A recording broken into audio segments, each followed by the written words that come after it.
una simbología un poco olvidada, que a veces en las emergencias o eventualmente en la hospitalización se presentan algunos signos y que es necesario que ustedes lo recuerden, ¿no? Es el caso de las paratinoides, que son 4 glándulas pequeñitas del tamaño de un frijol, que están ubicadas detrás de la tiroides, ¿no? ¿Sí? Esta es nuestra agenda: anatomía, fisiología, investigación de las paratiroides. Vamos a revisar un poco de hiperparatiroidismo y un poco también de hipoparatiroidismo. La paratiroides es de origen endodérmico, según si ustedes recuerdan de biología. El endodermis es donde se explica esta glándula, aunque algunos están un poco en desacuerdo y dicen que puede ser de origen ectodérmico. Es una cosa que está todavía en discusión. Se origina de la cuarta bolsa de faringia del embrión y las inferiores de la tercera bolsa faringia. Ya en el embrión de 15 milímetros ya se empieza a ver las paratiroides, ¿no? Totalmente aisladas de la faringe, ocupando porciones ya definitivas de su localización. Entonces, las superiores, cuarta bolsa faringia, las inferiores de la tercera bolsa faringia. Siguiente. La identificación de las glándulas para el cirujano no es fácil, es importante. Habitualmente son simétricas, ¿no? Miden 5 milímetros por 3 por 1, son 4, forma de glándula de arroz o forma de frijoles, dependiendo de que describa la glándula. Pesa aproximadamente de 120 miligramos, las 4 paratiroides, y color amarillo rojizo, o amarillo marrón, de lo que estés hablando. Eso ya ustedes lo recuerdan por histología y por anatomía. El siguiente, por favor. La anatomía también es importante en cuanto a su irrigación. Es irrigada por las arterias paratiroideas, el ramo inferior de la tiroidea inferior, y la arteria parotidoidea superior, rama de la tiroidea craneal o superior. Igualmente tenemos vena paratiroidea inferior y vena paratiroidea superior. La inervación de las glándulas paratiroides es dada por nervio laringio recurrente. Sigue, por favor. ¿Cuál es la función de la glándula paratiroides? Es la regulación y la homeostasis del calcio del fósforo, que es su función principal.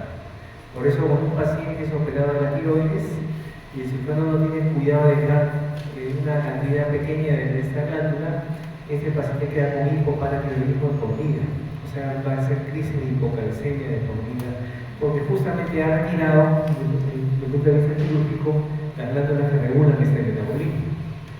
Las células principales, que ustedes recuerdan por histología, son las que van a regular o van a formar la paratormona. Y las células oxifílicas todavía no se sabe de su función, si son inactivas o son células regenerativas. La paratormona se va, digamos, a producir cuando pasan los niveles de calcio en sangre. Es un mecanismo de feedback negativo, como ustedes recuerdan por fisiología. Feedback negativo.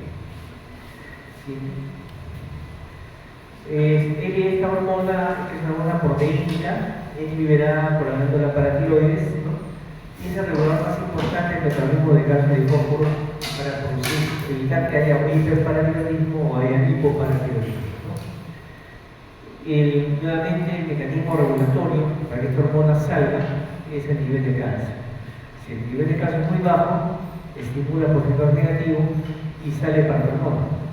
Si el nivel de calcio está muy alto, por una razón, inhibe la acción de la paratormona.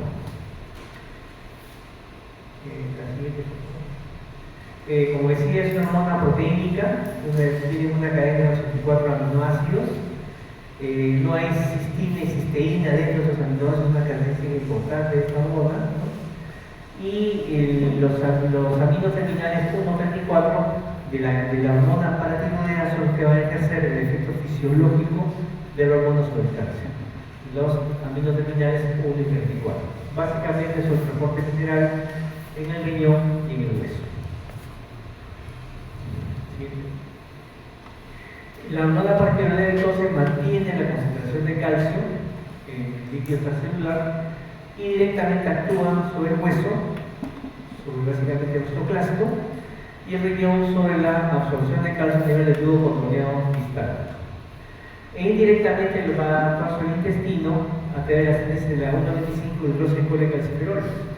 Ya saben que la principal síntesis de esta vitamina D activa es en la piel, ¿no es cierto? Esa es la principal función de la secreción de la vitamina D. Pero hay una acción indirecta a nivel del intestino por el alimento. A medida que vamos avanzando en edad, la absorción intestinal ya no es tan importante como los niños. Por eso que a las personas mayores que tienen deficiencia de vitamina D se les indica que se expongan a la luz del sol media hora, 3 veces por semana, de tal manera que la luz del sol les cae directamente en el tórax y en la parte anterior de los brazos en esta posición. 3 veces por semana. Porque la principal formación del 1,25 es a nivel de la piel. El gran problema es cuando las personas usan bloqueadores solares por lesiones de piel, ¿no? Por ejemplo, pacientes con vitiligo, que no se pueden exponer a la luz del sol, o pacientes que están recibiendo algún medicamento que produce fotosensibilidad, como es el caso de la hidroxicloroquina y la cloroquina, o el uso del pantoprazol. El pantoprazol utilizado por largo tiempo también puede producir fotosensibilidad. Entonces, en esos casos, los pacientes tienen que usar bloqueador solar y entonces la síntesis de vitamina D por la piel se ve disminuida. Entonces, nuevamente, la función de la hormona paratiroidea es mantener el equilibrio del calcio y del fósforo, ¿no? Básicamente homeostasis, ¿no? Y el estímulo principal, jóvenes, lo repito por tercera vez, es la hipocalcemia, ¿no? La hipocalcemia estimula la salida de paratormona. Funciones: cuando se estimula la salida de paratormona, va a haber una disminución de mineraloso. ¿Dónde está la fuente? ¿Dónde está nuestra fuente de ahorros de calcio? Están los huesos. Entonces, bueno, por una razón se necesita calcio, porque bajó, no tomó uso diurético, no ingiere lácteos, entonces el organismo sabiamente utiliza su fuente de ahorro que está en el hueso, estimula el osteoclasto, ¿no? Por el esquema raminando, y este esquema raminando hace que vaya mayor salida, mayor resorción ósea para la salida del calcio del hueso. Digamos, ese es el mecanismo más importante. Por otro lado, disminuye la eliminación de calcio a nivel del tubo contorneado distal, proximal, digamos, y aumenta la eficacia de la producción intestinal de calcio de la dieta. Básicamente son las sorpresas.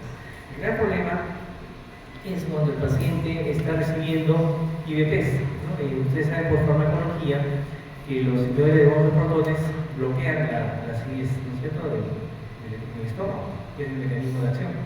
Y el calcio necesita de acidez para absorberse. Entonces, si un paciente está recibiendo crónicamente algún IVP, entonces la absorción de calcio está disminuida y la oferta de calcio en el intestino también está disminuida. Entonces, en la historia clínica de estos pacientes siempre hay que consignar, como le dije en la primera clase, la tablita famosa donde encuentren los medicamentos que reciben, desde cuándo lo reciben, la dosis que reciben, con qué frecuencia lo reciben, ¿no? Para ver si está la explicación en una exposición a un fármaco de forma regular.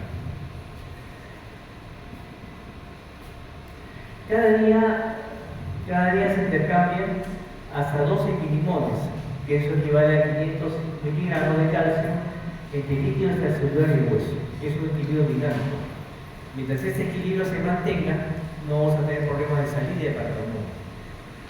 Porque si ustedes tienen una salida de paratormona con mucha frecuencia, con mucha intensidad, ¿qué vamos a producir? Vamos a producir que haya una disminución importante de calcio, mayor resorción ósea, y ese paciente llega a una condición que se llama osteoporosis. Entonces, mientras tengamos este equilibrio de 500 miligramos entre el líquido extracelular y el hueso, no vamos a tener problema. Si uno administra paratormona como parte de un sistema de tratamiento, ese va a aumentar la liberación de calcio y su paso a la sangre. Y de acuerdo al tiempo que tengamos de exposición a este incremento de paratormona, este paciente va a tener un desequilibrio de su homeostasis y va a llevar a una condición que no queremos en nuestros pacientes, que es producir osteoporosis. Porque la osteoporosis con el tiempo, como ustedes van a aprender después, va a producir fracturas. Y la fractura significa incapacidad en el paciente. Siguiente punto. Entonces, ¿cuál es la importancia de la homeostasis cálcica? 1. Formación de mineral óseo. El hueso no es un órgano inerte, es un tejido dinámico, donde hay un equilibrio entre la formación del hueso, que se hace a través del osteoblasto, ¿no?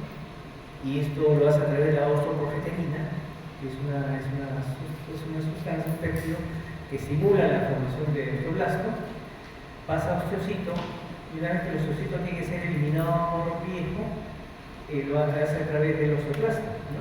Y este osteoclasto es estimulado por el sistema RAN-ligando, ¿no? Entonces, mientras tengamos un equilibrio en la balanza entre osteoprogesterina y RAN-ligando, entonces el osteocito va a estar ahí y no va a tener osteoporosis. Pero cuando tenemos condiciones en las cuales se estimula el aparato hormona, va a pesar más la actividad osteoplástica y vamos a tener osteoporosis. De hecho, ustedes en clínica médica van a aprender un término que se llama hueso adinámico. El hueso adinámico significa que es tanta la exposición farmacológica que se hace sobre el hueso que se paraliza el metabolismo del hueso. O sea, ni hay formación ni hay eliminación. Entonces queda un hueso, digamos, duro con muy frágil dinámico. Eso se llama hueso adinámico. Eso lo vamos a ver en aprender en el próximo año. Tiene que ver con la coagulación sanguínea, porque el calcio tiene que ver también como un factor en muchos mecanismos de homeostasis del sistema de coagulación, sobre todo los dependientes de vitamina A. Tiene que ver con la contracción muscular. Ustedes recuerdan por fisiología que es la unión neuromuscular, para que el músculo pueda contraerse, estimularse, necesita calcio para que este, digamos, mecanismo funcione. Tiene que ver con la activación y inactivación de muchas reacciones enzimáticas en el cuerpo. Si ustedes desempolvan su libro de Leninger de bioquímica, van a ver una serie de reacciones bioquímicas donde el calcio es un cofactor. Si hay alteración en el calcio, las reacciones bioquímicas no se van a producir. También tiene que ver con la liberación de hormonas y neurotransmisores a nivel cerebral, sobre todo con dopamina y con serotonina a nivel cerebral. Tiene que ver, por supuesto, con la función nerviosa. La estimulación nerviosa a nivel de la placa sináptica necesita de calcio para poder funcionar. Vean la importancia de este mineral. Y tiene que ver, por supuesto, con la división de proliferación celular, que eso lo hemos aprendido en biología. También desempolvan su libro de Lachmann de Patten y van a ver ustedes toda la parte meteorológica que necesita calcio en su presentación. Siguiente punto. Fíjense. Calcio extracelular. Calcio ligado a proteínas, 40 o 50%. ¿Esto qué significa? Que si un paciente tiene hipoalbuminemia por alguna razón, entonces la proteína que liga calcio está disminuida. Entonces la ligación también está disminuida. Por eso es importante, nuevamente repito, la historia clínica de muchos pacientes, para saber, buscar una explicación fisiopatológica al síntoma, ¿no? Calcio libre ionizado, 40 o 50%. Libre, es el que va a hacer la acción farmacológica. Y el calcio quelado, o sea, el que está fijo en el hueso, por ejemplo, corresponde solamente al 8 al 12%. 8 al 12%. ¿Qué cosa es importante? ¿El calcio total o el calcio ionizado para algunas determinaciones clínicas? Depende de la condición, ¿no? Si un paciente tiene hipoalemia, el calcio ionizado nos saldrá más, ¿no? Pues si es un paciente que sus proteínas totales están normales, el calcio total es el que nos va a ayudar para definir si estamos frente a una hipocalcemia, hipercalcemia, o tengamos que corregir nivel de calcio con nivel de albúmina. Hay una fórmula que vamos a aprender después que nos permite saber si ese valor de calcio que estamos obteniendo es realmente el real o no, dependiendo del valor de la albúmina en sangre. Y eso es lo que tenemos abajo. Calcio corregido es igual a calcio medido por más 4 glucosamina por 0.8. Esto tiene valor sobre todo cuando el paciente tiene hipoalbuminemia. No me voy adelantando con la fórmula para que podamos después discutir en los pacientes. ¿Siete? Entonces este feedback, ¿no? Este feedback ustedes lo han aprendido en fisiología, leyendo la madrugada Gaito o Magani, ¿no? El estímulo principal es digamos, la disminución de calcio, ¿no? Esa disminución de calcio va a estimular la glándula paratormona, como ustedes ven en la parte superior, y esa paratormona va a estimular el hueso, estimulando el osteoclasto para producir la activación del sistema ramiano y salga calcio de la cuenta de oro, ¿no? Va a estimular también el riñón para evitar la absorción, favorecer la absorción de calcio, ¿no? Y también va a estimular la activación de la vitamina D, produciendo el 1,25 de vitamina D, y esto va a favorecer la absorción de calcio a nivel intestinal, ¿no es cierto? Esos son los tres niveles de acción de la paratormona: hueso, riñón, intestino. Hueso, sobre el osteoclasto; riñón, disminuye la absorción, aumenta la absorción de calcio a nivel de tubo controlado por el circuito distal, y secundariamente estimula la activación a 1,25 de colecalciferol, ¿no? Y eso estimula el intestino para que haya mayor absorción de calcio. De esa manera el organismo solito regula la hipocalcemia de este paciente por alguna situación. Siguiente. Esto es el detalle, ¿no? Donde ven ustedes cómo es que digamos, la baja de calcio a nivel de sangre estimula receptores, y vamos a encontrar receptores sensibles a nivel de calcio tanto en el hueso, en el intestino como en el riñón. Siguiente, por favor. Lo mismo en colores, no sé si más entendido. Todo funciona a través del receptor. El concepto de receptor significa el concepto de llave y cerradura, ¿no es cierto? No es que exista 1.250.344 receptores en un ser humano. El receptor se va formando a demanda de las necesidades, ¿no es cierto? Y una vez que el receptor utilizó la hormona, esta hormona, digamos, ya no se utiliza, disminuye su nivel y el receptor también disminuye. Es llave y cerradura. O sea, significa que para que la hormona trabaje, necesita reconocer el receptor como tal, si no, no va a trabajar, ¿no? Es el ejemplo que vemos en la resistencia a insulina, ¿no? La insulina necesita su receptor para poder trabajar. Pero en ciertas condiciones autoinmunes o por obesidad, no se forman los mismos receptores necesarios y la insulina no tiene dónde trabajar. Entonces no tiene dónde empatarse para poder hacer su actividad bioquímica. Entonces lo que hace es dar muchas vueltas en el cuerpo buscando sus receptores, ¿no? La insulina es una hormona anabólica, estimula el apetito a nivel hipotalámico y aumenta de peso. Por eso es que los pacientes con resistencia a insulina suelen tener sobrepeso u obesidad. Es un sistema cerrado. Mientras el paciente no pierda peso, entonces no van a aparecer los receptores necesarios para que la insulina pueda trabajar. Mismo concepto para la paratormona. Necesita sus receptores proteínicos para poder trabajar, y esto lo va a ubicar en el hueso, en el riñón y en el intestino. Siguiente, por favor.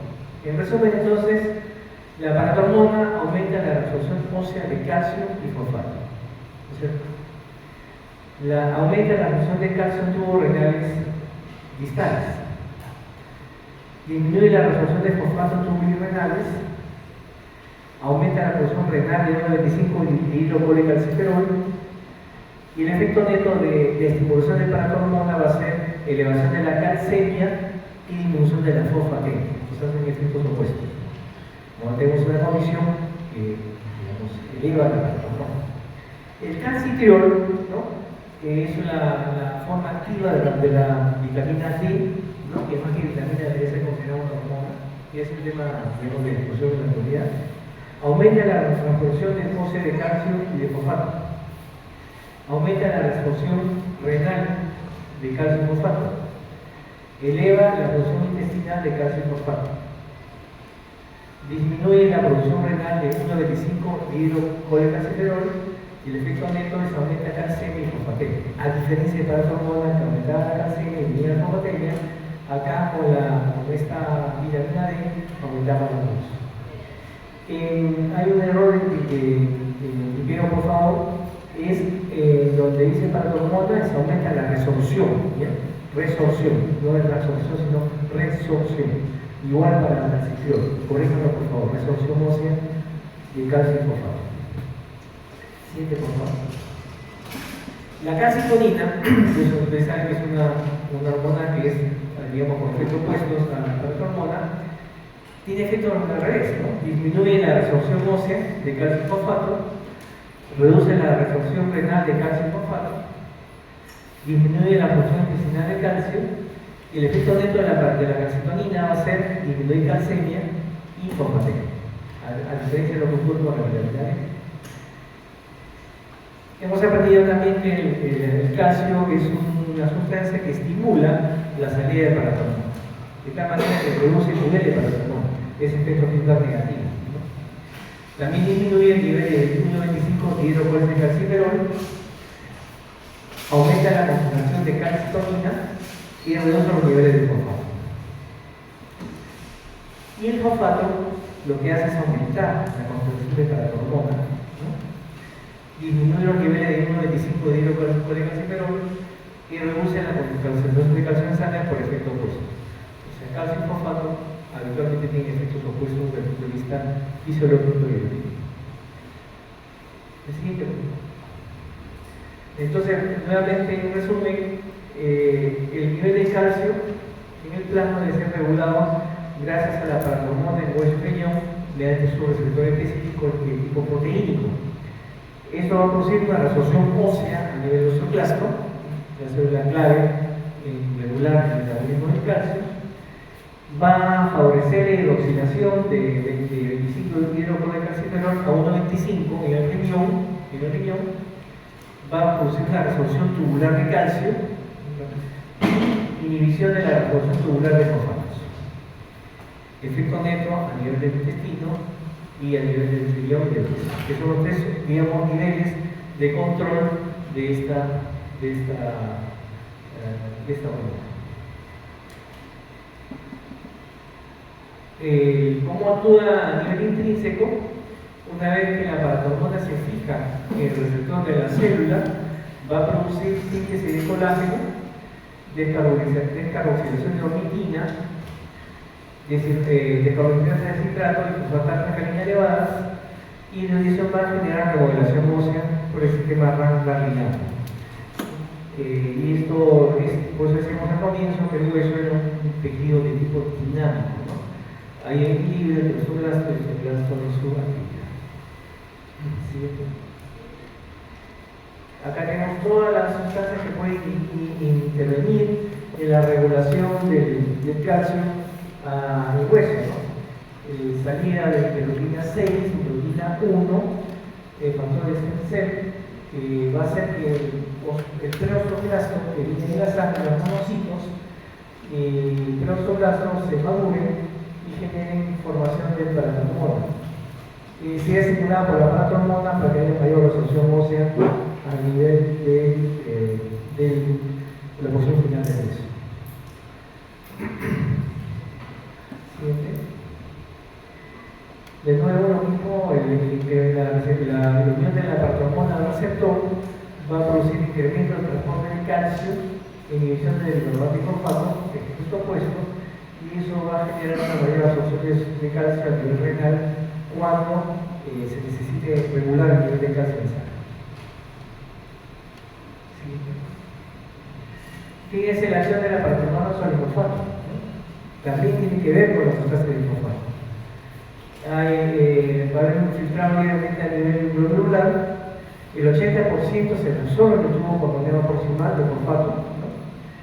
El mecanismo es un transporte activo regulado a través del sodio, y la paratonina va a tener un efecto negativo sobre la acción del fosfato a nivel renal, produciendo fosfaturia en cuanto a haya menos absorción, y el estímulo del fosfato por encima de valores de 2.8 a 4.5 va a inhibir la fosfaturia y va a generar que haya absorción de fosfato a nivel renal.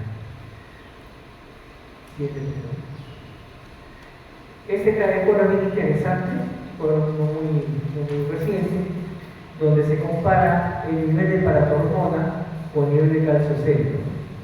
Si el paciente tiene valores por debajo de 8, ¿no? En cuanto a calcio sérico, hipertrofia hormonal contrario a lo que se conoce como hipoparatiroidismo primario.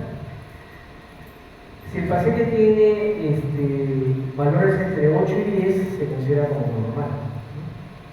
Valores por encima de una paratiroidea sérica, por encima de 100, habitualmente tenemos hiperparatiroidismo urémico, falla renal crónica, o hiperparatiroidismo primario, cuando tenemos casos séricos por encima de valores de 12.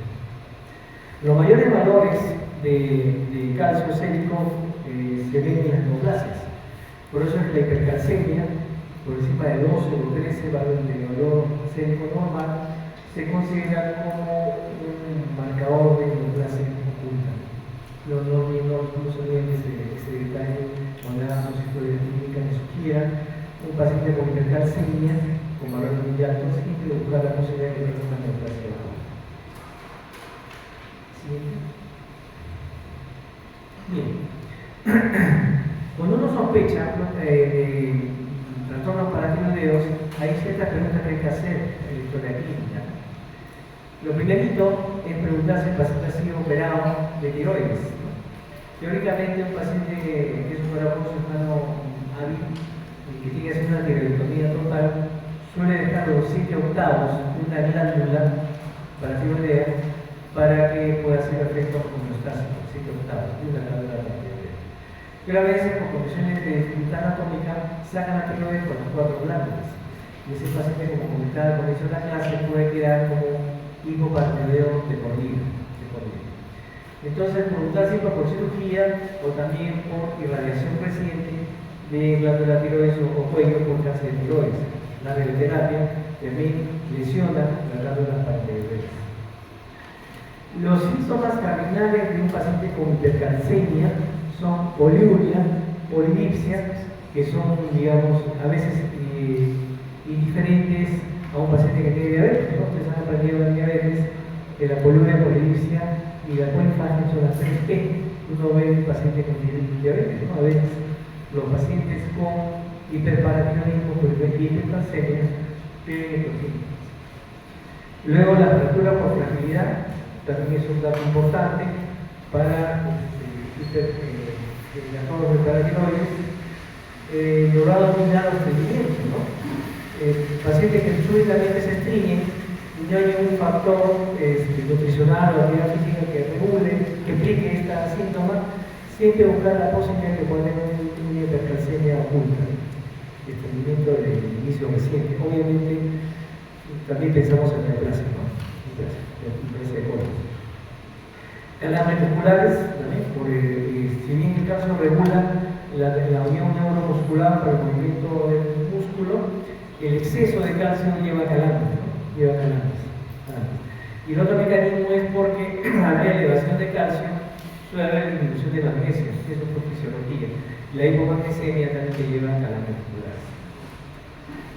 Y a veces, cuando la hipercalcemia es muy severa, el paciente puede venir por trastornos neuropsiquiátricos que confundan sobre la presencia de un cuadro demencial, ¿no? O un cuadro de tipo funcional primario, ¿no? Y lo único que tiene es alteración del calcio en su cuerpo. En la exploración clínica, hay que mirar el cuello, siempre hay que mirar el cuello, buscando cicatrices de cirugías previas, sobre todo de tiroides. Hay que evaluar el estado mental con el mini mental test, que ustedes lo van a aprender cuando hagan sus capítulos de cirugía neurológica. Hay que medir la presión arterial, porque los pacientes con hipercalcemia pueden tener hipertensión de presión arterial, o valores de presión arterial fuera de lo que le corresponde por edad. El estado de deshidratación, la hipercalcemia produce deshidratación. O sea, a veces el paciente se deshidrata y no tiene pérdida de náusea, vómitos o diarrea. Y hay que buscar la posibilidad que tenga un estado de hipercalcemia. Hay que mirar las manos, vamos a ver algunos imágenes ahora, porque hay pacientes que pueden tener pérdida tibia y la pérdida tibia puede ser un signo físico de una enfermedad congénita de la paratiroides. Hay que ver al paciente que se den los puños y vea los músculos metacarpos justamente por ello, ¿no?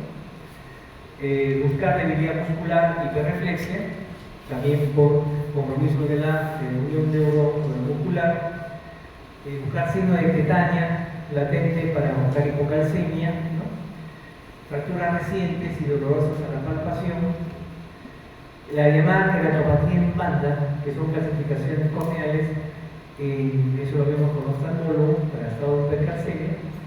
Obviamente buscar si hay una evidencia de pérdida de calcio o fósforo a nivel de la orina y ver si tiene tumores. Habitualmente los tumores paratiroideos no se paran. ¿Sí? Bien, empecemos entonces con hipoparatiroidismo. Se caracteriza por una deficiencia de la hormona paratiroidea y eso va a provocar hipocalcemia como dato clínico de presentación. ¿Sí? Las causas están relacionadas con la paratormona, o con el calciferol o con el magnesio. ¿Sí? Factores de riesgo: buscar en la historia clínica los pacientes con hipoparatiroidismo sean antecedentes familiares de trastorno de paratiroides. Actualmente son enfermedades genéticas y hay más de un caso en la familia. La enfermedad de Addison es una enfermedad autoinmune, también puede estar asociada a hipoparatiroidismo, un síndrome que se llama hematosis endógena múltiple, que probablemente en la de las clases lo vean. Y otro factor de riesgo es la cirugía reciente de cuello o radioterapia por un problema de tiroides. ¿Sí? Entonces, la causa más frecuente de hipoparatiroidismo primario es la lesión de la glándula paratiroidea en la cirugía de cabeza y cuello. La causa más frecuente. Los niveles bajos de magnesio también pueden llevar a hipocalcemia. Es uno de los casos en los cuales no se ve el efecto opuesto, ¿no?, del caso de magnesio. En este caso de hipopara, los dos pueden estar disminuidos, hay una hipomagnesemia, esto lleva a una hipocalcemia. Y la alcalosis metabólica como tal también es una causa de hipocalcemia. ¿Sí? Fíjense la cantidad de enfermedades, eso se lo pido solamente como referencia para que vean un poco a la nosografía, que pueden llevar a hipocalcemia, ¿no? Hay trastorno del neurólogo paratiroideo, o sea, hay agenesia de paratiroides, neuromiopatías mitocondriales, trastorno secundario de la función paratiroidea, trastorno de la resistencia a la hormona, llamado pseudohipoparatiroidismo primario, y trastorno del procesamiento de la secreción de paratormona. Muchas de estas causas, de repente se van a ver los rotos por pediatría, pues muchas enfermedades son de este tipo, ¿no? Enfermedades congénitas o genéticas. De repente, acá lo que podemos ver en un momento de la parte clínica, podríamos ver metástasis paratiroideas, que dicho sea de paso son raras, ¿no? Irradiación que es más frecuente, enfermedad granulomatosa, como el caso de sarcoidosis o de tuberculosis, también puede producir hipoparatiroidismo. El síndrome de George, el síndrome de Kenny-Café, que se lo he puesto ahí en la diapositiva, lo va a ver probablemente como de la pediatría. Y en este caso es al revés, la disminución de la producción de calcio va a llevar a que haya mayor salida de este mineral, de los niveles de calcio en hueso, intestino y riñón.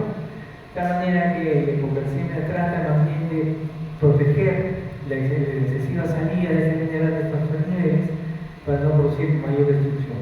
Entonces vamos a tener mayor actividad osteoblástica, mayor reducción de calcio, nivel de flujo dominado distal y mayor actividad osteoblástica. Recuerden ustedes que la causa más frecuente de hipocalcemia es la resección quirúrgica o radioterapia de la glándula tiroides.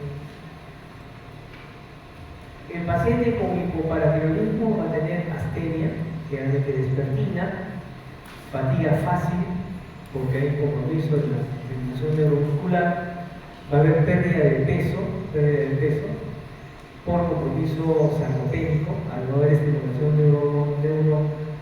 neuromuscular, el músculo deja de llevar estimulación constante al mismo y genera sarcopenia, eso hace bajar el peso del paciente. Hay anorexia y dolores reumatoides, ¿no?, parecidos a los pacientes con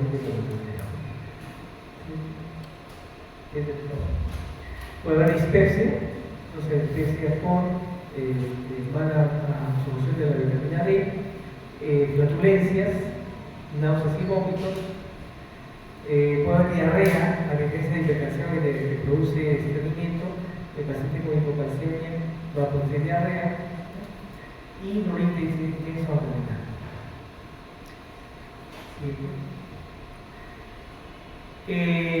La parte cardiovascular va a haber lo que se conoce como edetismo cardiovascular. Ustedes que han hecho serología cardiovascular, ¿les han explicado lo que es edetismo? ¿No? Ya. El edetismo significa la percepción que tiene el paciente de sus ruidos cardíacos, tanto en su cabeza como en sus oídos. O sea, siente el ruido cardíaco con mucha percepción. ¿En qué situaciones vemos edetismo? En el hipertiroidismo, en el estrés severo y en la hipocalcemia. Eso es muy importante que ustedes siempre lo recuerden. Adicionalmente, estas palpitaciones pueden generar una sensación de opresión que simula un cuadro coronario agudo, ¿no? Inclusive en casos muy severos de hipocalcemia vamos a tener un QT alargado. Es un QT alargado. Hipercalcemia es corto y hipocalcemia es alargado. Va a haber piel áspera rugosa en las alteraciones tróficas. El cabello es frágil, raro y delgado que se cae con facilidad, que puede confundir con hipotiroidismo, por ejemplo, ¿no? Las uñas son frágiles y quebradizas, como si fuera muy hipotiroidismo. Y hay también disminución de la fortaleza de las cejas, el vello axilar y tubiano negro. ¿Sí? Va a haber trastornos que son todos sedentarios, solamente eso se presenta en niños ya que el adulto ya está su esqueleto formado. La mayor parte de los estados hipocalcémicos lo vemos en habitantes de niños. Va a haber en la parte neurológica cefaleas, vértigos, algias, parestesias cubitales, sudoración, sensación de carga y bochornos. Cada uno de estos síntomas puede estar presente en el estado de hipocalcemia. Adnan Trousseau, un médico del siglo antepasado, que demostró el signo de Trousseau, ¿no? Que es un signo, digamos, diagnóstico de hipocalcemia. Siempre, por favor. Y es así. Él llamaba mano del partero, ¿no? Ustedes le ponen el fino manómetro en el brazo, le van tomando la presión y la mano que está así empieza a hacer eso. Como si fuera mano del partero. Eso es un signo de excitabilidad neuromuscular que nos está diciendo que es una electricidad latente. Es un signo precoz para evitarnos una condición muy severa que es la tetánica, que puede llevar inclusive a la muerte. La tetania aguda se observa espontáneamente y este es el signo muy característico de hipocalcemia. ¿Siente, por favor? Esta es una imagen sacada de un atlas donde se ve que este paciente fue, digamos, intervenido y al momento de ponerle debido a una cirugía muy simple, se le pone el signo manómetro y se cómo hace la mano, ¿no? La observación clínica es muy importante. Siete.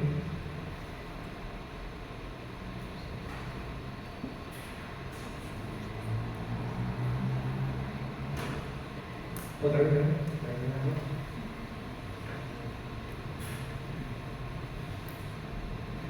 ¿Cómo se llama ese signo? Ya lo sé, ¿no? Es un paciente de cada hospital. Un paciente de acá al hospital, tuve la oportunidad de verlo y grabarlo como director de la familia, por supuesto. Estaba en cirugía y le iban a enviar a que lo evalúe de cirugía maxilofacial, porque tenía movimiento involuntario de la mandíbula. Pero lo curioso era de que cuando este movimiento se presentaba solamente con estimulación, ¿no? Entonces yo le digo al cirujano, ¿y cómo está el cáncer? Estaba en 8.1, el cáncer 8.9, estaba bien bajo. Entonces eso es una hipocalcemia, entonces, con respeto que merecen los cirujanos son operadores no médicos. Siempre por favor. Signo de Trousseau,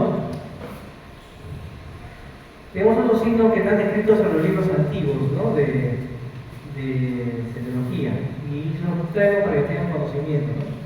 El signo de carne falta es un signo de Trousseau y hay espasmo vascular y anemia de los dedos. Fíjense el color de los dedos, ¿no? Se puso el signo manómetro y se hizo el Trousseau y se cambió el color de los dedos.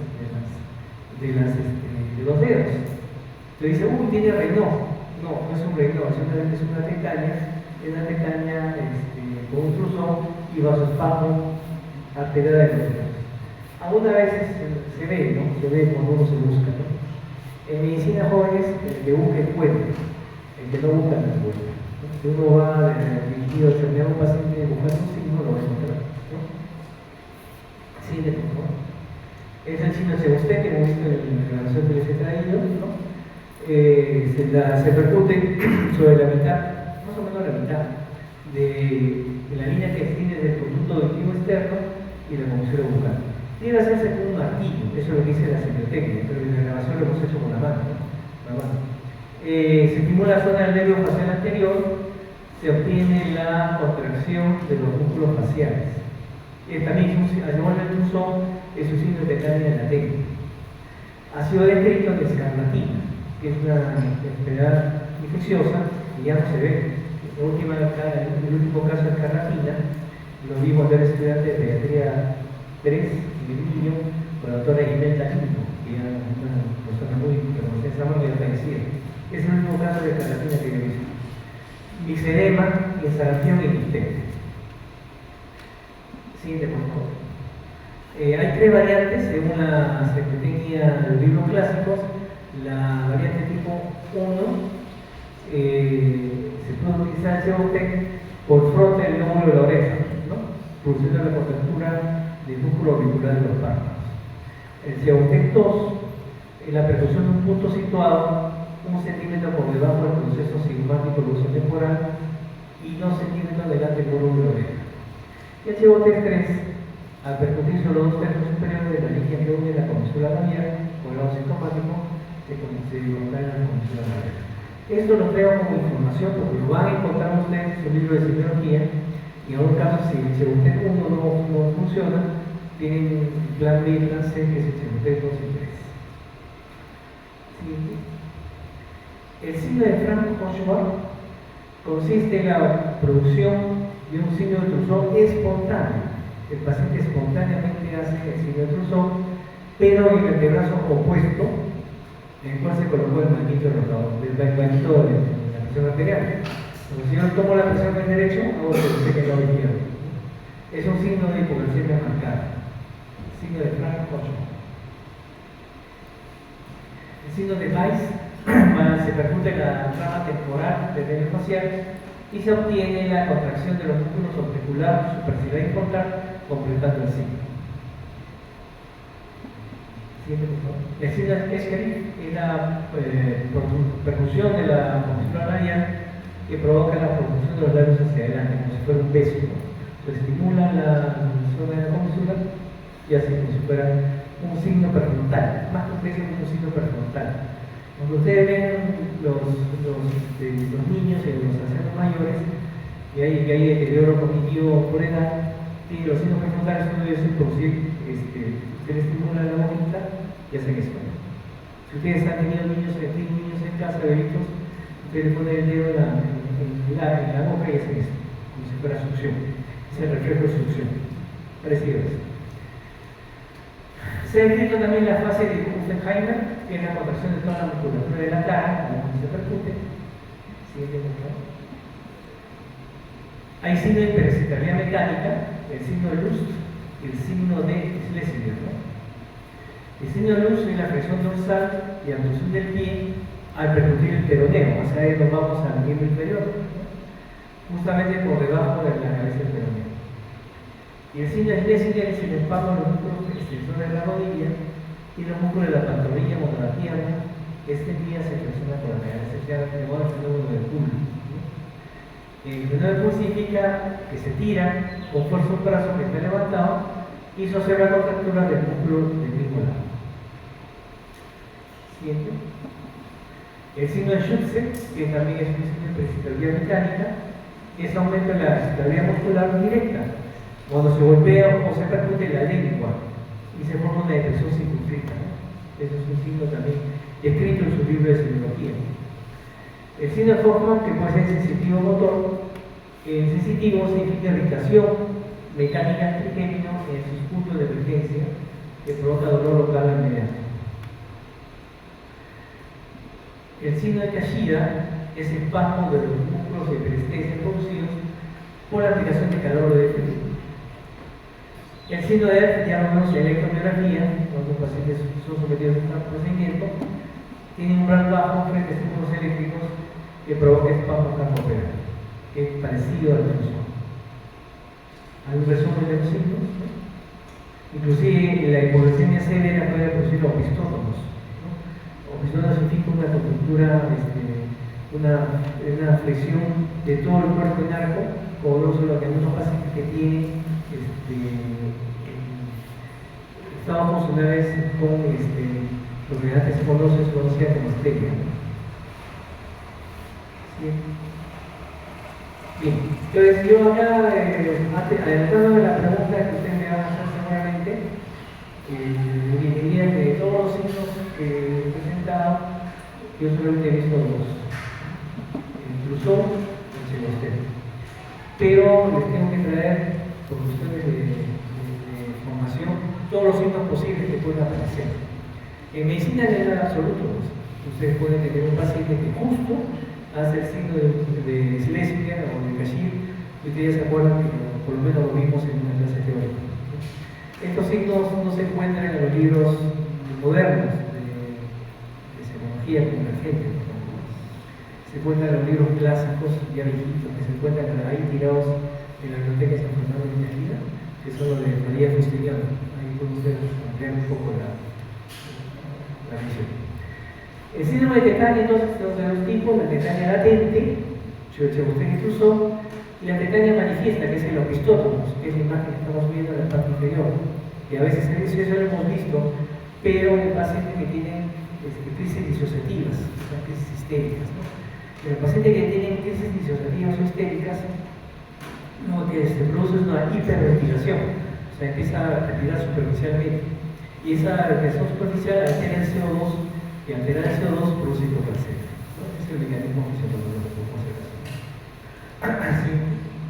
Tetania latente, entonces tendremos Trusson, podemos tener podríamos tener Weiss o Franz Hoffmann, y Echelis plus pues no forma parte de la tetania latente, ¿no? Los signos que les estoy trayendo. Así, puede haber también el signo de Poole, el signo de Kashida, Hoffmann, y la hiperemia provocada, que es la maniobra de odótono, ¿no? Que es la hiperventilación provocada. Cuando una persona, cuando un paciente no se define bien si su trastorno neurológico es funcional o orgánico, una de las cosas que solemos hacer es hacer hiperventilar. Hacer hiperventilar, la circulación es muy superficial, se va alterando el CO2, y esa alteración del CO2 lleva a hipocalcemia. ¿Cómo resolvemos el problema? Porque yo lo he visto hace varias veces, ¿no? Se le coloca una bolsa de plástico al paciente que está hiperventilando y empieza a reabsorber su CO2 y eso empieza a normalizarse. Es la maniobra de la bolsa de plástico, que a veces en cada emergencia van a ver que se hace con cierta frecuencia en los pacientes que están hiperventilando, ¿no? Tetania manifiesta o crisis tetánica, vamos a tener prodromos, los síntomas que hemos mencionado, hormigueos fundamentalmente. Hay pacientes que se quejan de calambres y no solamente son calambres, sino son hormigueos. Hay que buscar cómo está el calcio, por alguna razón ha bajado. Contracciones fibrilares pequeñas que no llegan a hacer fasciculaciones, calambres musculares y espasmos dolorosos, cuando el calcio está por debajo de 7, ¿no? Debajo de 7. ¿Sí? El ataque típico es en extremidades superiores, básicamente, pero las extremidades inferiores también se van a afectar. Grupos musculares de cuello y columna, se afectan la cara, los globos oculares, músculo del tronco produciendo opistótomos, ¿no? Puede haber inclusive espasmo laríngeo, y la musculatura lisa comprometiendo las vísceras abdominales. Variantes clínicas, hay varias, también por información, esto lo vamos a ver en pediatría. Tenemos el pseudo-hipoparathyroidismo de tipo Arra, que en el año 42, y el llamado pseudo-hipoparathyroidismo, que hasta ahora yo no encuentro explicación, porque pseudo significaría que es verdad, ¿no? ¿Verdad? Entonces, cuando le hice esta pregunta al profesor de pediatría, ¿por qué había? Yo podía entender que era pseudo-hipopara, hasta ahí entiendo, pero pseudo, no encontré la explicación, y tampoco me puedo explicar. Y estaba preguntando hace poco a los investigadores si realmente es una enfermedad que existe. Debe existir porque está en el libro de Harrison, está en el libro de Tratado de Medicina. Algún paciente ha tenido que verlo para describir esta enfermedad. Descrita por Array en los 52, él define el pseudo como semiología de pseudo-hipoparathyroidismo sobre química normal. O sea, calcio normal, como normal, vitamina D normal. El siguiente. Esto sí vi un caso cuando hice pediatría del alumno, el síndrome de Seabright-Bantam, que es la defensa de la paratohormona. Significa que la paratohormona se produce, pero su receptor no funciona. Entonces, es como si no hubiera, no actúa la hormona. ¿No? Es un pseudo-hipoparathyroidismo con tetania y una bioquímica de insuficiencia paratiroidea y que no responde a paratohormona. Son niños robustos, de talla corta, fase redonda, predactilia de metacarpos. Son metacarpos chiquitos, ¿no? Bien pequeños. Fue escrita en el año 42, de origen genético. De repente, cuando vayan por pediatría a hospital el niño, van a ver en estos casos, ¿no? Niños robustos, de talla corta, cara redonda, de metacarpos cortos.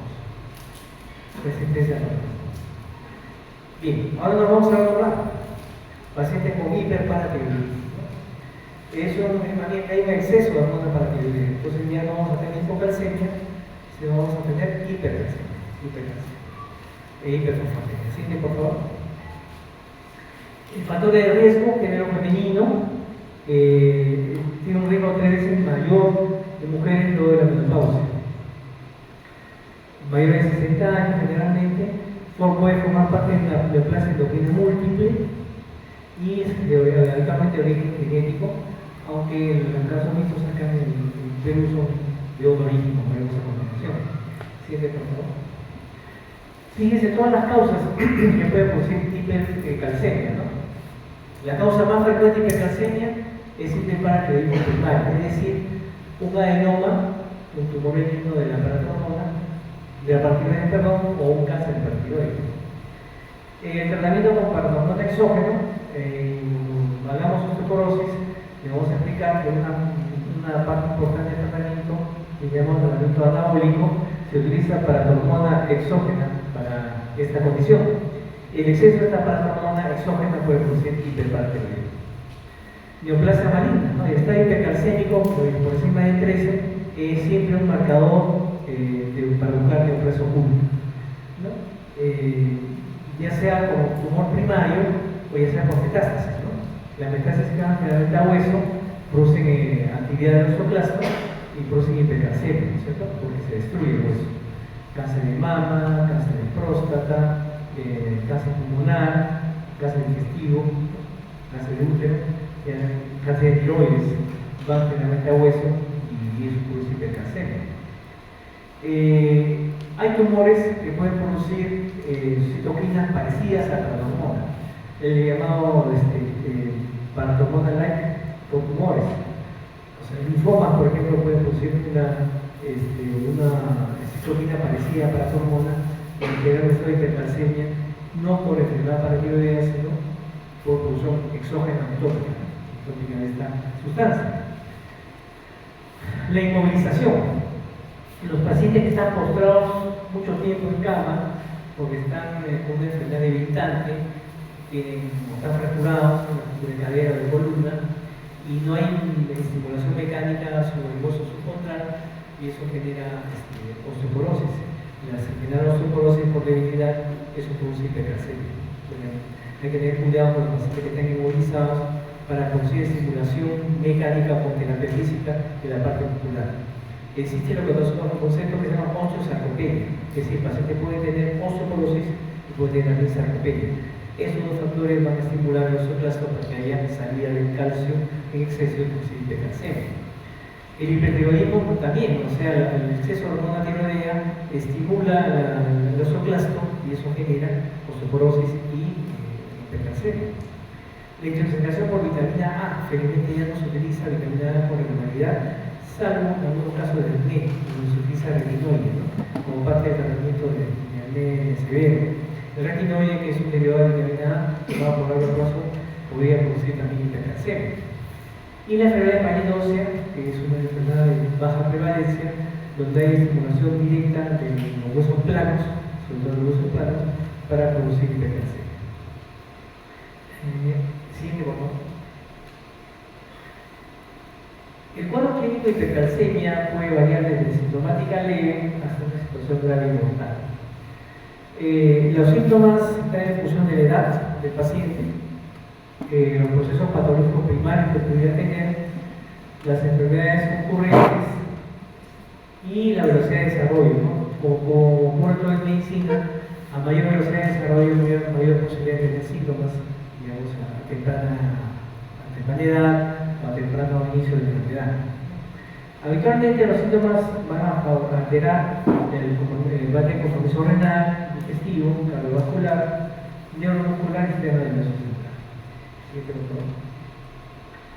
Bien, acá quiero hacer un comentario un poco anecdótico. Hace algunos años tuvimos un interno de San Marcos que tenía un excelente interno, ahora es un referente en cáncer de mama, un acuerdo muy bueno. Y un día se sienta en un viaje y se echa en la mesa y digo, oye, no has tenido guardia. No, me dice, estoy cansado, me dijo. ¿Por qué? Pues yo tengo cálculos renales. Perfecto. Y tengo que hacer litotricia. Y si no hago litotricia, voy a tener pobreza digestiva, no sé, endoscopía. Su vida circulaba entre endoscopías y litotricia. Entonces, como ustedes siempre dicen, se abre el window en la computadora y se asocia, ¿no? Compromiso renal, cálculos renales, sin antecedentes familiares, en el caso de la enfermedad familiar, y molestias digestivas, que le hacen la endoscopía y le encontrar varias cosas. Entonces yo le pregunto, ¿no? ¿Y cómo va tu volumen de orina? Esa es otra cosa, me dicen, pues, todo el mundo piensa que tengo diabetes porque tengo orina muy aumentada, o sea, tenía polinitis. O sea, se iba sumando los síntomas que he mencionado con eso, ¿no? Y ya no puedo hacer actividad física por una debilidad de brazos. Tenía debilidad muscular. Entonces, como decimos en el pabellón 2 primera, negro caliente y en taza es igual café. Entonces, vamos a hacer un dosaje de calcio de paranormal. Tenía, por supuesto, calcio en las nubes y paranormal muy elevado. Digo, mira, tu situación es un estado de hipercalcemia, probablemente dejen para que el video. Me explica lo que estoy hablando con ustedes ahora. Le hicimos una mamografía de paratiroides que se puede hacer en Lima y tenía un adenoma es una glándula paratiroidea. Entonces se operó, se le retiró el adenoma, le dejaron 7 octavos dejaron las dos glándulas de la glándula paratiroides y se acabó la litotricia y se acabó los endoscopias. Ese es el mejor ejemplo de que la historia clínica bien hecha y haciendo unidad clínica uno puede tener un diagnóstico, digamos, importante para el paciente. ¿Cuánto tiempo estuvo en estas circunstancias en la endoscopía de litotricia? 6 años. 6 años. O sea, casi toda su carrera universitaria en San Fernando, ¿no? Y tuve una iluminación de arriba para su unidad clínica y luego los pacientes. Pues este es un ejemplo de que la hipercalcemia puede producir síntomas en órganos específicos: riñón, huesos, tubo digestivo, neuromuscular, parenquima muscular y eventualmente el neurológico. Bien, cuando hay un aumento de la absorción de calcio intestinal, las causas son varias, ¿no? Hiperparathyroidismo autónomo, intoxicación por vitamina D. Si bien el nivel sérico y tóxico de vitamina D es bien lejano, algunos pacientes se están automedicando con vitamina D en exceso. Entonces esta intoxicación, si bien necesitamos mucha carga de medicamento, pues es una causa importante de aumentar la presión intestinal de calcio, ¿no? Y llevar hipercalcemia. Enfermedades reumatosas crónicas, enfermedad como tal, o enfermedades como la tuberculosis, ¿no? Pueden tener también hipercalcemia, o la sarcoidosis también, ¿no? Y neoplasias malignas. Básicamente linfomas, linfomas múltiples y tumores sólidos como próstata, mama, pubis. También puede haber hipercalcemia por descenso de la excreción renal de calcio, la llamada hipercalcemia hipocalciúrica familiar, o letra chica del libro. Yo tengo 1000 años como médico, nunca he visto un paciente con esta condición, pero está en los libros y tengo la obligatoriedad de mencionarse, ¿no? La insuficiencia renal aguda también produce estado hipercalcémico, y el síndrome de leche y alcalinos, ¿no? Antiguamente, no se ve como este asunto, los pacientes que tenían gastritis y tenían molestias digestivas solo medicaban con leche porque decían que la leche les calmaba los síntomas. Efectivamente, la leche por su carga de calcio produce una película en su inflamatoria y puede producir una disminución de los síntomas. Y hay pacientes que automedican también con alcalinos. Antiguamente los antiácidos tenían alcalinidad de su constitución y el estar tomando como gaseosa todo el tiempo antiácido podría llevarnos a un estado de hipercalcemia. Actualmente los antiácidos como el maldrato, por ejemplo, ya no tienen tanta cantidad de calcio como se veía con los antiácidos antiguos. La pseudo-hipercalcemia, ¿no? Siempre el endocrino va a encontrar pseudo, en psiquiatría y neurología también, ¿no? La pseudo-hipercalcemia lo tenemos cuando hay albumina muy grande, o sea, muy alta, por alguna razón que es infrecuente, pero por ahí encontramos una albumina muy elevada, no globulina, sino albumina. Eso puede producir una mala interpretación de que tenemos también hipercalcemia porque el calcio se fija pues, en la proteína transportadora y eso tiene que ver con la albumina, que está elevada. La macroglobulinemia es una enfermedad hematológica que es la macroglobulinemia de Waldenström, que lo vemos en gente mayor, que está en estado de hipercoagulabilidad y puede producir pseudo hipercalcemia.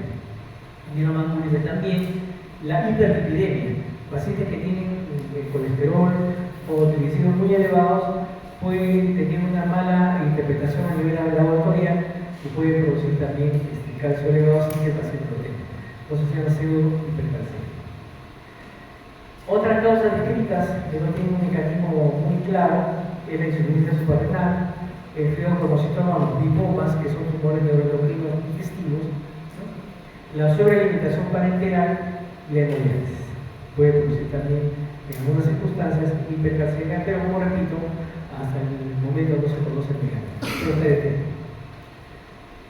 Fármacos asociados a hipercalcemia, diuréticos tiacídicos, ¿no?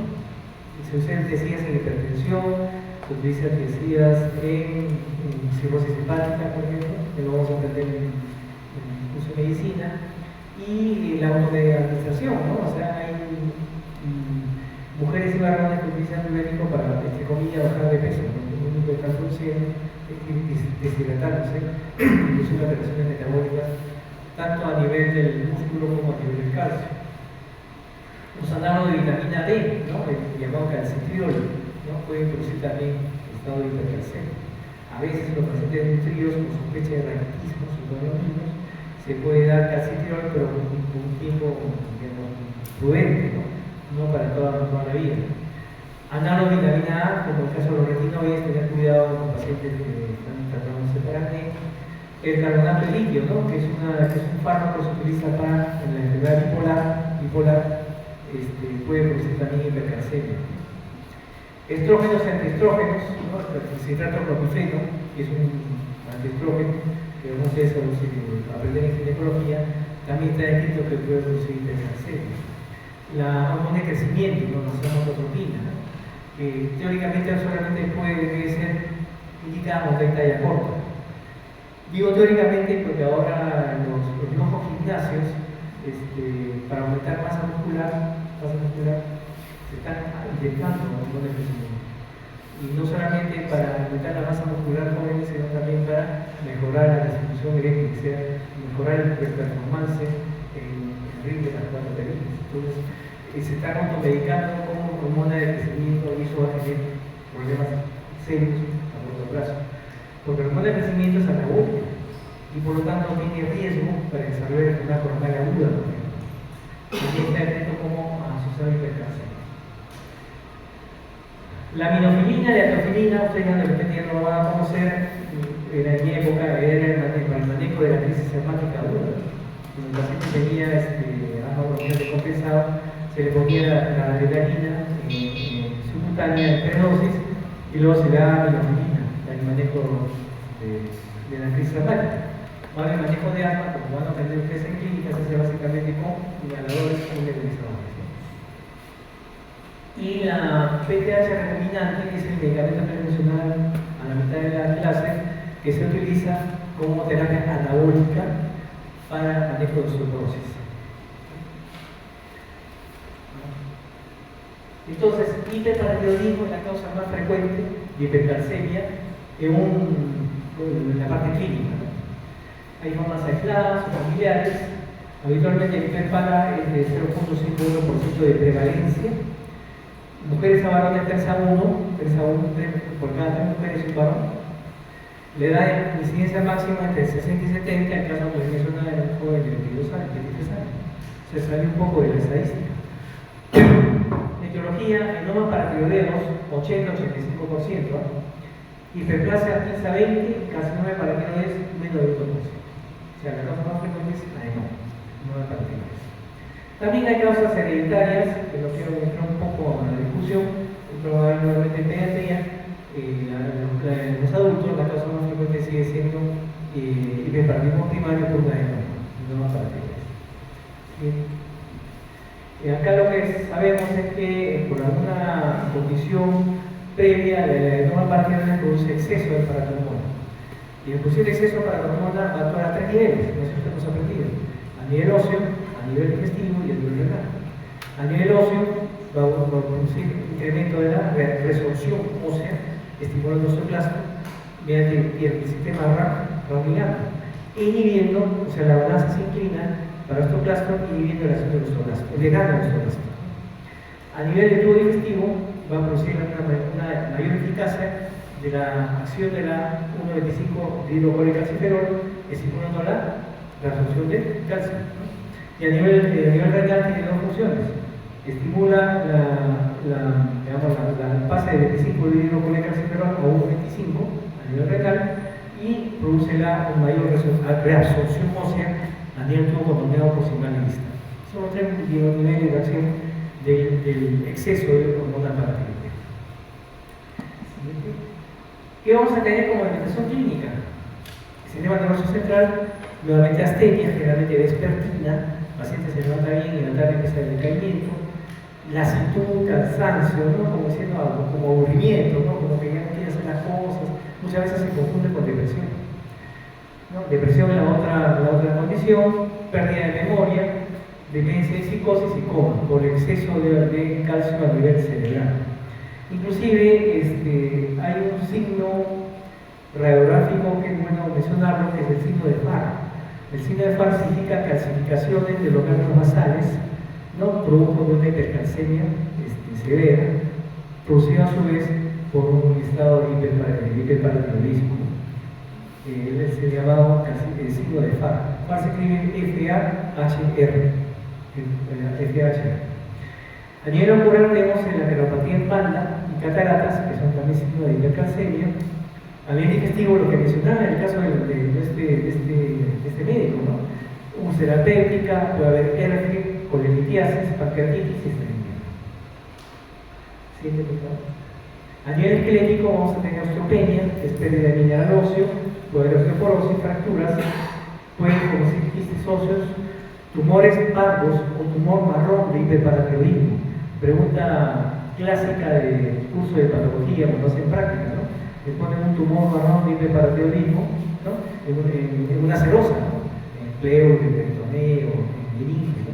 Eso es el signo patológico del hiperparatinoidismo. Un tumor marrón, un tumor marrón de hiperparo.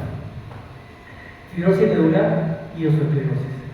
A nivel neuromuscular, miopatías, puede haber pseudobota, condrocalcinosis, artritis erosiva, producto del estado de hipercalcemia. A nivel cardiovascular, produce hipertensión arterial. Ojo, hay que chequear bien la presión arterial de los pacientes, porque si es una hipertensión de inicio reciente y no tiene historia familiar, no hay una respuesta adecuada a medicamentos antihipertensivos y extremo la vida, siempre plantea la posibilidad de una hipertensión arterial de tipo secundario, ¿no? Entonces el calcio puede formar parte por alguna razón en esta génesis.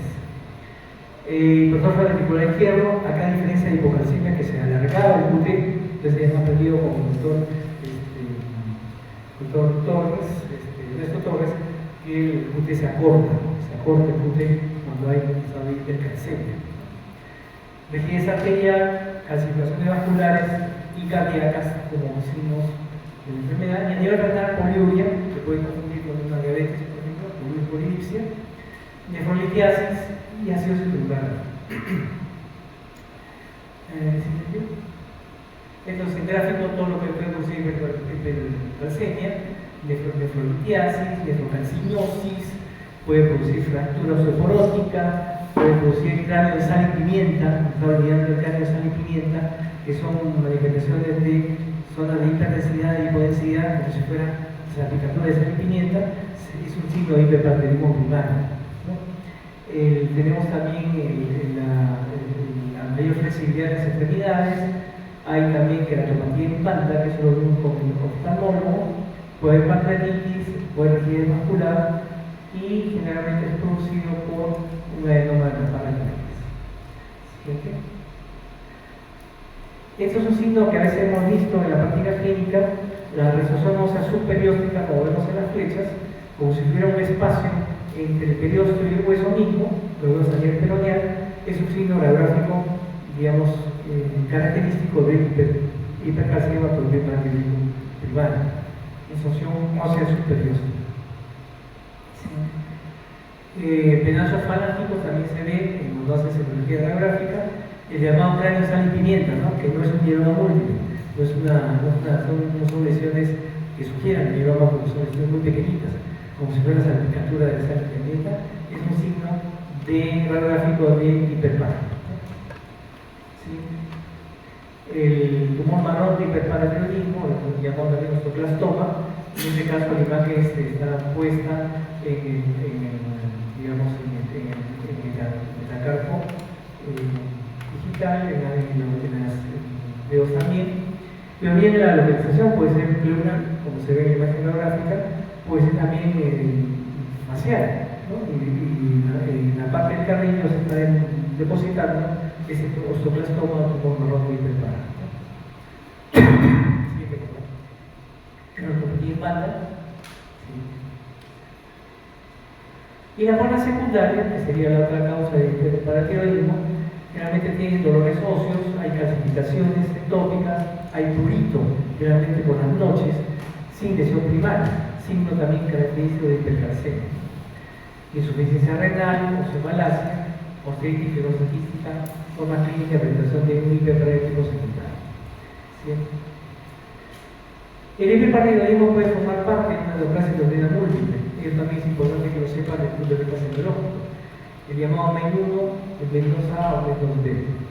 El hiperpara puede formar parte del MEN1, que va con el nombre hipoficiario, y un síndrome de sol y por un adenoma de tipo pancreático, hipersecreción de gastrina. También puede formar parte del MEN2A, que está asociado al tiroidocitoma, carcinoma medular tiroideo. Y ya no lo encontramos en el MEN2B. Básicamente el MEN1 y el MEN2A. Es importante que desde ahora lo conozcan, nosotros lo vamos a revisar de nuevo en clínica médica. ¿Sí? Bien, jóvenes. La pregunta final que me hizo una vez una estudiante que había en Puerto Rico, me dijo, y doctor, ¿y todos esos signos que usted nos ha presentado en esta clase, sí los ha visto? Entonces, mi respuesta fue clara, dije, no, solamente he visto dos, y se los tengo que presentar porque ustedes los van a encontrar en sus libros de semiología. Entonces, con que ustedes se acuerden cómo hacer eso, usted y cómo hacer el chuzón, ya me quedo tranquilo que la información que les voy a dar. Muy bien, ¿alguna pregunta o comentario de esta larga clase? Como tutelarnos.